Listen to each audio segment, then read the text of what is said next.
ये हूँ गंजाम जिला रंगईलुंडा ब्लॉक अंतर्गत डूरा पंचायतर डूरा ग्रामर अधिवासी बृंद मो सहित ठिया होती एठी देखंतु से माने एक प्रकार असंतोष जाहिर करछन्ते काहेकि ना सेमानकर ये जो रास्ता ए साहिर ना होची सरस्वती नगर एवं यही रास्ता अति शोचनीय हो पड़ी वर्षा दिन आसिले खरा दिन जमी से चली जाउछन्ते किंतु वर्षा दिन आसिले सेमानक मुंडरे चिंता बढ़ी जाउछि बोली सेमाने मध्य अभियोग करछन्ते जेहेतु रास्ता अति खराब एवं यही रास्ता यही शोचनीय रास्ता देकी मध्य देशर भविष्य तथा स्कूल छात्र छात्री माने यही रास्ता देकी प्रतिदिन यातायात कर खरा दिन हेले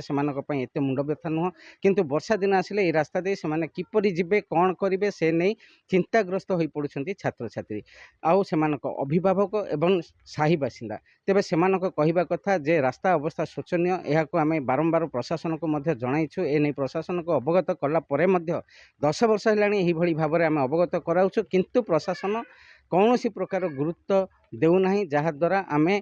जंत्रणा मध्य सड़ी रोचु तेणु एबे भी सेमाने प्रशासन को अनुरोध करछन्ति जे एही रास्ता को तुरंत मरामती करंतु जेहेतु यह मरामती हेबा द्वारा साही बासिंदा एवं समस्त श्रेणीर जनसाधारण उपकृत हो पारिबे एवं जो रोगिणा माने रहिछन्ति से रोगिणा माने मध्य वर्षा दिने मेडिकल को यातायात रे सेमानक असुविधा होची कौनसी प्रकार एम्बुलेंस मध्य एठारे आसी पहुँची पारुनी कि ऑटोटी को डाकिले मध्य रास्तार अवस्था को देखि ऑटो ड्राइवर भयभीत होची एवं ऑटो ड्राइवर मध्य रास्ता को देखि मना कर दउची सीधा सड़क भाबे ऑटो राजी होनांती एही रास्ता रे प्रवेश करबा पई ए पानी कादरे आमे चाली पानु आ रोड दिया जाउनी किछि नै पीबा पई पानी छाड़ नोती आउ बेसी आमे असुविधा रे एबे चलुचु आउ किंदी सरकार आमु सहयोग करंतु आम सागी रूट पड़नी पानी एबे पैसा बंधा गिले पानी गोटे दिन छाड़ नते भला पानी आसुनी एटा हेलानी एबे 7 वर्ष हेलानी रास्ता घाटा का असुविधा होची वर्षा कादुओ पानी घर बाहरी पारनु खरा दिन किन किन चल जाउचे वर्षा दिन होला हम पद्दा गुआगा बाहरी पारनु 10 वर्ष होला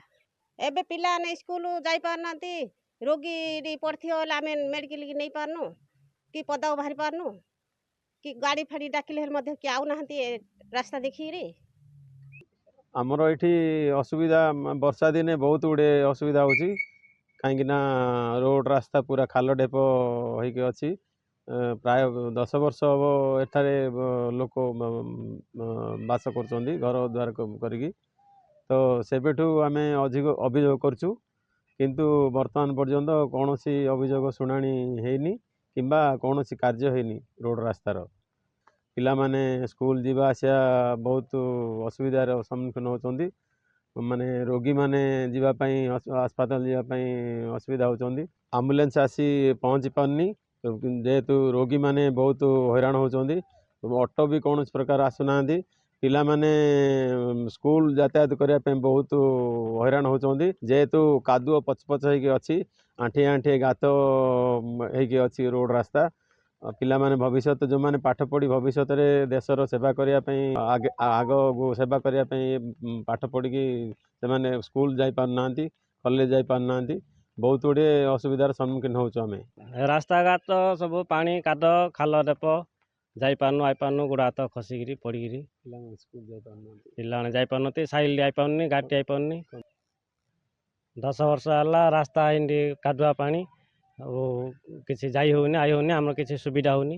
आपण मैंने देखिपे आम साइर अवस्था केमी और पानी कादुआ आम सम्मुखीन होकर स्कूल जावाक पड़ुची से मो सरकार पाखे एति विनती जे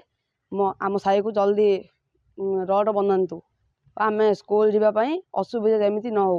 आम खरा दिन केमी चली जाऊँ वर्षा दिन आए आम बहुत कादुआ और पानी सम्मुखीन होगा पड़ुची रास्ता भल ना गाड़ी गुड़ा आम प्रोब्लेम होची आम भी प्रोब्लेम होचु तुरंत रास्ता टी तैयार करूँ सरकार पाखे आम ये अनुरोध आगे आंठी नाके काद टोटाली जावासा हो पारनु तुरंत रास्ता को तैयार करूँ जे आम बहुत वर्ष है ये रोचु किंतु एठार रास्ता घाट सब असुविधा जो कि मनीष चलिया रास्ता घाट नुह आम रास्तार अपर पार्श्व चली चली जाऊँ एथिरे गाड़ी मोटर तो जावा कथा मनीष गले भी खसी पड़ी जाउछन्ती सरकार को सेमान अनुरोध करछन्ती यथाशीघ्र यह रास्ता को निर्माण करंतु आमे मध्य सरकार निकट अनुरोध करुछु जे एही भली शोचनीय रास्ता तुरंत मरामती करिबा निमंते सरकार एवं प्रशासन तुरंत पदक्षेप ग्रहण करंतु। गंजाम जिला रंगेलुंडा ब्लॉक डूरा ग्राम संजय कुमार विश्वाल रिपोर्ट खबर ओडिशा।